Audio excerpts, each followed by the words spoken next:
Урматтуу окуучулар, биз информатика сабагын улантабыз. Биздин бүгүнкү өтө турган темабыз объекттердин системалары. Биринчи сабактын максатына токтолсок, сабактын максаты бул системалардын ар түрдүүлүгү, системанын курамы жана структурасы, жана ошондой эле система жана айлана чөйрөсү. Биринчиден системалардын ар түрдүүлүгүнө токтолсок, татаал объектти сыпаттоодо жөн гана анын курамын атап койбостон, алардын өз ара аракеттерин, өз ара таасирлеринин караган мамилени системалык мамиле деп атоого болот. Бул учурда татаал объектти система деп, ал эми анын бөлүктөрү системанын компоненттери деп аташат. Системалар булар материалдык эмес, материалдык жана аралаш деп айырмаланат. Өз кезегинде материалдык система дагы табияттык жана техникалык болуп бөлүнөт. Андыктан бүгүнкү сабакта биз бул эмне, бул ким, бул кандай деген суроолорго жооп алмакчыбыз. Системалар карап көрөлү. Материалдык, материалдык эмес жана аралаш деп бөлдүк. Биринчи карап көрсөк, материалдык, табияттык жана техникалык болуп бөлүнөт. Мисалы, табияттагы төмөндөгүлөргө карасак, мисалы табиятка суудагы балыктар, биздин планета жана ошондой эле жаныбарлар, булардын бүт баары табияттыкка кирет экен. Жана ошондой эле техникалык, бул жерде машина, үй, адамдын колу менен жасалган, мисалы техника дейли, роботтор. Жана ошондой эле материалдык эмес. Материалдык эместерге символдук жана үн болуп бөлүп атабыз. Графика. Символдукту карап көрсөк, бул жерде текст, формулалар, мунун баардыгы тамга аркылуу, символ аркылуу, баардыгынан жалпысын алганда символ, мисалы формула, текст, мунун баардыгы символго кирет экен. Ал эми графикалык караганда бул жерде жалпы графикалык форматта сүрөттөрдүн түрлөрү, ошондой эле үндүктө бул жерде аудио запистер кетет. Жана ошондой эле бизде калды аралаш. Аралашты карап көрсөк, аралашка бул материалдык, материалдык эмес, социалдык системалар кирет экен.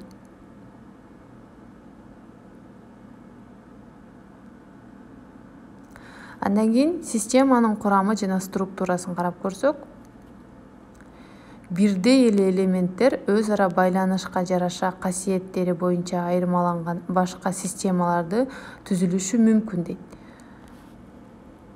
Бул жерде карап көрсөк, мисалы, бир эле оюнчук элемент дейли, оюнчук элемент, ошол эле оюнчукту Азамат, Нурхан жана Нурдан ойноп, үчөө бир оюнчуктан ар түрдүү элемент түзүп чыкты.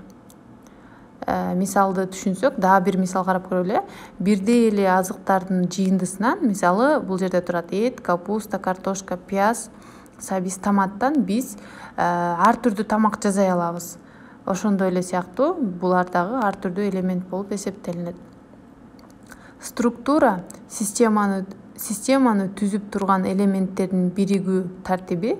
Системанын курамына башка система да кириши мүмкүн. Биринчиси системанын над системасы, супрасистема деп аташат. Экинчиси подсистема, бул субсистема деп аташат. Мисалга алсак, Кыргызстан область жана ошондой эле биздин борборубуз Бишкек. Областтарды карап көрсөк, Баткен, Жалал Абад, Ысык көл, Нарын, Ош, Талас жана ошондой эле Чүй болуп бөлүнүп атат. Ар кандай системанын башка касиети, системалык эффекттин жаралышы, мунун мааниси, эгерде системанын элементтерин бириктиргенде, системада өз-өзүнчө элементтердин бири да ээ болбогон жаңы сапаттын пайда болушу мүмкүн.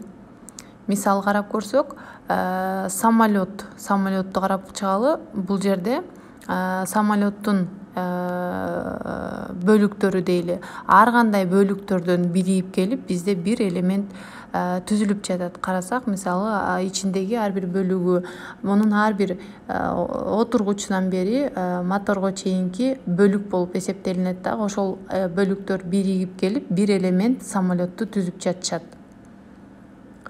Андан кийин система жана айлана чөйрөнү карап көрсөк, система катары бир класстын окуучулары жамаатын карап көрөлү. Мектептин баардык калган жамааты бул системанын чөйрөсү деп атайлы.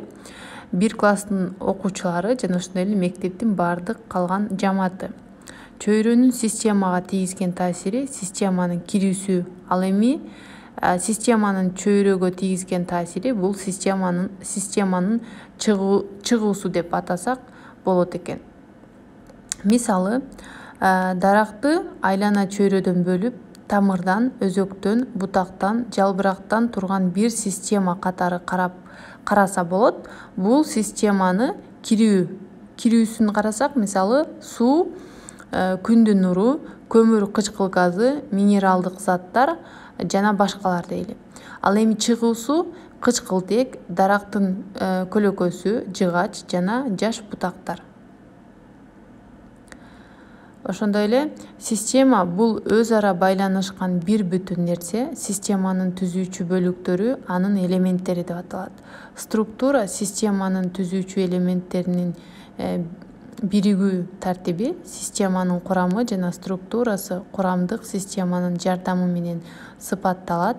Системанын курамына башка дагы система кирип калышы мүмкүн. Биринчисин надсистема деп атайбыз, экинчисин подсистема деп атайбыз. Системалык мамиледе баардык элементтердин өз ара байланышы жана өз ара таасирлери эске алынат.